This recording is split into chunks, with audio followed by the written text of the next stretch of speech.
When Jesus had finished saying all these things, he said to his disciples, "As you know, the Passover is 2 days away, and the Son of Man will be handed over to be crucified." Then the chief priests and the elders of the people assembled in the palace of the high priest, whose name was Caiaphas, and they schemed to arrest Jesus secretly and kill him. "But not during the festival," they said, "or there may be a riot among the people." While Jesus was in Bethany in the home of Simon the leper, a woman came to him with an alabaster jar of very expensive perfume, which she poured on his head as he was reclining at the table. When the disciples saw this, they were indignant. "Why this waste?" they asked. "This perfume could have been sold at a high price and the money given to the poor." Aware of this, Jesus said to them, "Why are you bothering this woman? She has done a beautiful thing to me. The poor you will always have with you, but you will not always have me. When she poured this perfume on my body, she did it to prepare me for burial. Truly I tell you, wherever this gospel is preached throughout the world, what she has done will also be told, in memory of her." Then one of the 12, the one called Judas Iscariot, went to the chief priests and asked, "What are you willing to give me if I deliver him over to you?" So they counted out for him 30 pieces of silver. From then on, Judas watched for an opportunity to hand him over. On the first day of the festival of unleavened bread, the disciples came to Jesus and asked, "Where do you want us to make preparations for you to eat the Passover?" He replied, "Go into the city to a certain man and tell him, 'The teacher says, my appointed time is near. I am going to celebrate the Passover with my disciples at your house.'" So the disciples did as Jesus had directed them and prepared the Passover. When evening came, Jesus was reclining at the table with the 12. And while they were eating, he said, "Truly I tell you, one of you will betray me." They were very sad and began to say to him one after the other, "Surely you don't mean me, Lord?" Jesus replied, "The one who has dipped his hand into the bowl with me will betray me. The Son of Man will go just as it is written about him. But woe to that man who betrays the Son of Man. It would be better for him if he had not been born." Then Judas, the one who would betray him, said, "Surely you don't mean me, Rabbi?" Jesus answered, "You have said so."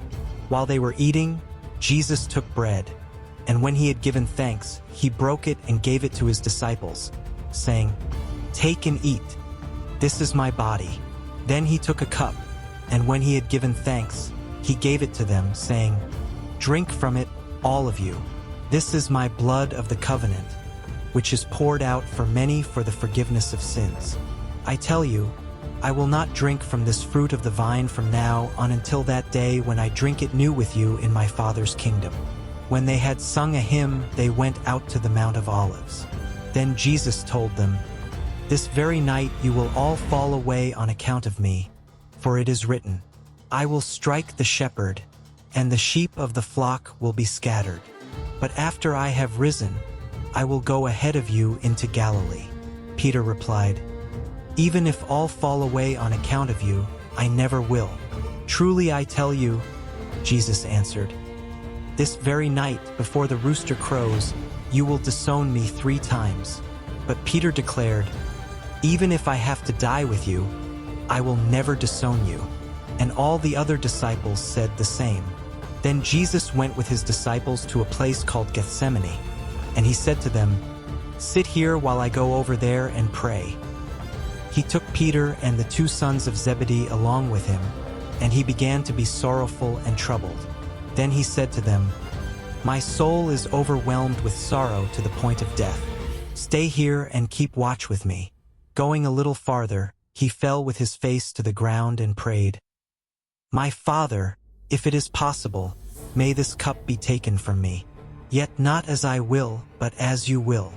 Then he returned to his disciples and found them sleeping. "Couldn't you men keep watch with me for 1 hour?" he asked Peter.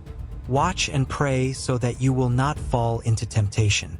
The spirit is willing, but the flesh is weak."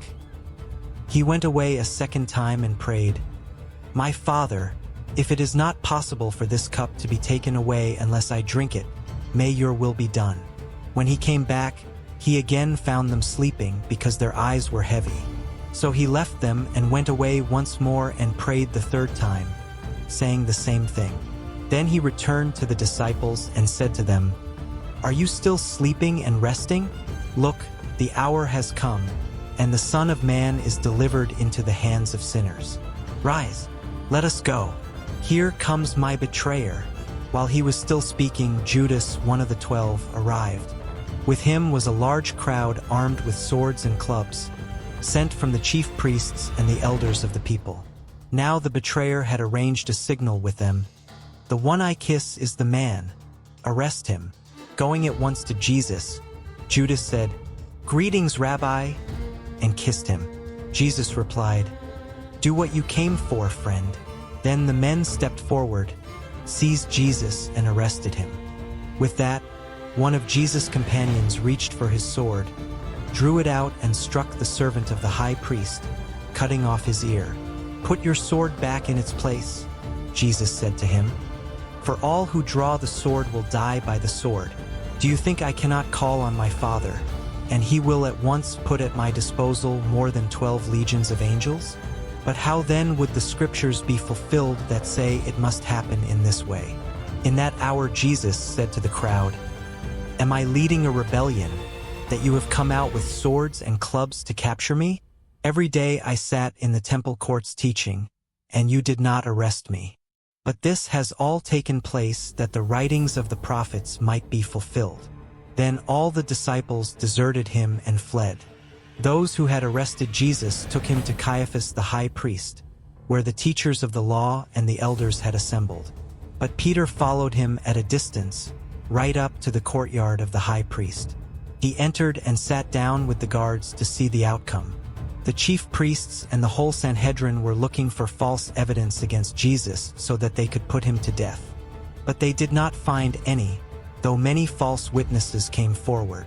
Finally 2 came forward and declared, "This fellow said, 'I am able to destroy the temple of God and rebuild it in 3 days.'" Then the high priest stood up and said to Jesus, "Are you not going to answer?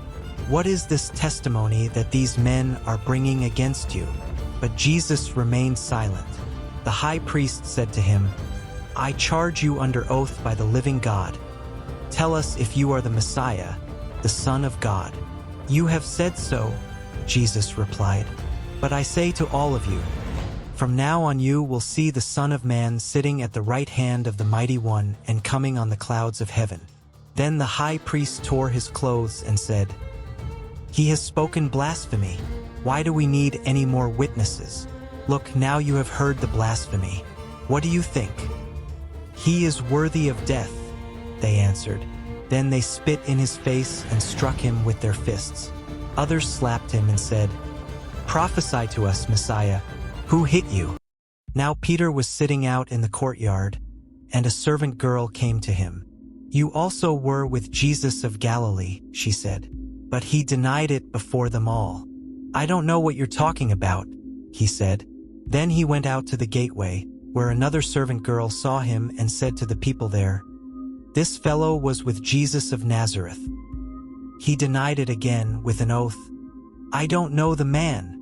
After a little while, those standing there went up to Peter and said, "Surely you are one of them. Your accent gives you away." Then he began to call down curses, and he swore to them, "I don't know the man." Immediately a rooster crowed.